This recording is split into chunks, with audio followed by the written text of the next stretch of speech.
Having non-player characters or NPCs that are memorable and interesting and engaging for your players can go a really, really long way toward making the campaign fun and exciting and a lasting adventure that people are going to want to talk about for years to come. And I'm here to tell you, you don't have to be an incredible voice actor or a best-selling fantasy novelist to create non-player characters that your own players are going to love to interact with. One of the big challenges of running a role-playing game where the players have agency is that very often they're going to go up to someone and suddenly you need to create a character pretty much on the fly.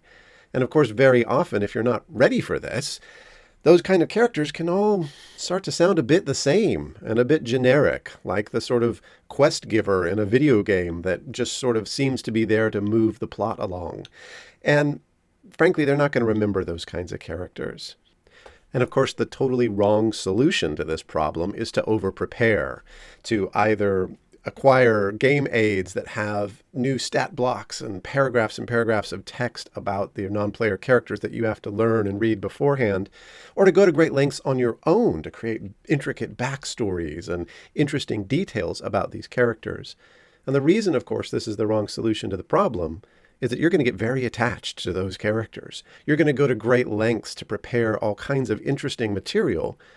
And it's very possible that your players are basically just going to blow right by all of that. That you're going to use a tiny fraction of what you've prepared actually in the game to create a more fun experience for yourself and your players.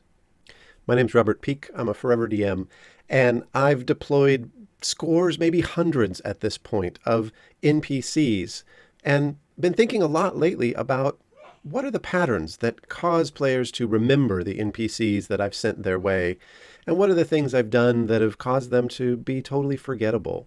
So in this video, I want to share with you 3 key aspects of any NPC that you can prep in probably 5 minutes that will help you to be able to create NPCs that are memorable without going to a tremendous amount of extra work that could be wasted in the game.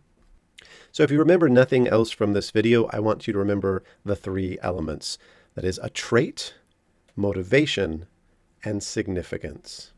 What I mean by a trait is some kind of characteristic that the players can hang their hat on, something that's going to trigger their memory that this is this particular character. Now, very often it can be the voice.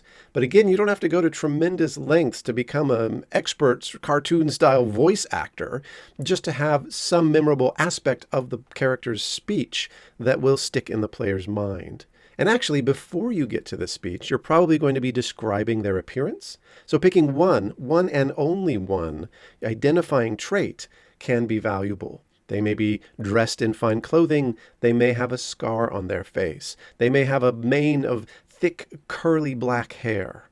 A single trait will immediately allow the players, when they encounter this character again, to go, oh yeah, that's who that was. And then when they speak, of course, that's another opportunity, again, to have a single trait, a single characteristic, a high-pitched voice or a particular mannerism that they do while they're talking, something physical, or a catchphrase or saying of some kind that they pepper into that.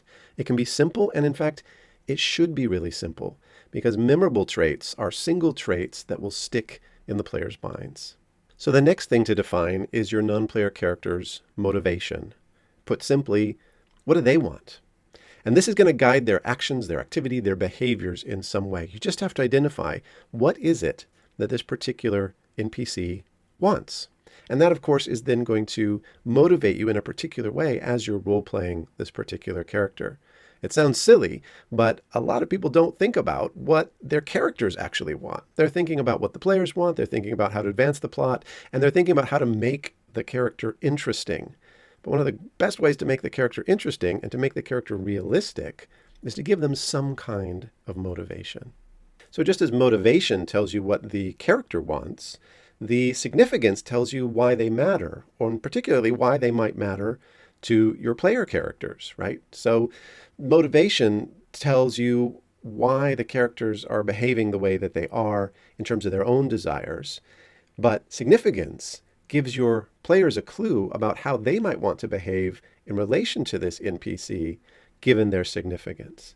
And this is where, yes, it can help to advance the plot. Yes, it can fit into a larger scheme in some way. Yes, you may have some ideas about the significance of this character. But again, don't get too boxed into exactly how they're going to advance the plot or exactly what secrets they are going to reveal. Just identify why they're important, why they actually matter. And that's going to go a long way toward motivating your players to actually engaging with them. So it'll probably help at this point to give an example. Probably one of my most memorable characters was a gnome named Marbolo. And of course, I described him as a bit of a kind of alchemist, tinkery kind of guy with the goggles and obviously a very short stature. But as soon as he opened his mouth, I decided on this incredibly high-pitched voice. Hey guys, how's it going? Hey, what's up? How are you? And as soon as it came out of my mouth, I went, oh my gosh, that's really silly. Like, am I going to keep this up? But of course, at that point, I was committed. So yeah, I had to. The thing about Marbolo was that not only did he have a kind of signature voice, and again, this is a voice anybody can do, just scrunch up your vocal cords a little bit and try and go up into a falsetto and you're there. But his motivation was what actually started to make him kind of stick in the players' minds, because Marbolo really wanted to be cool.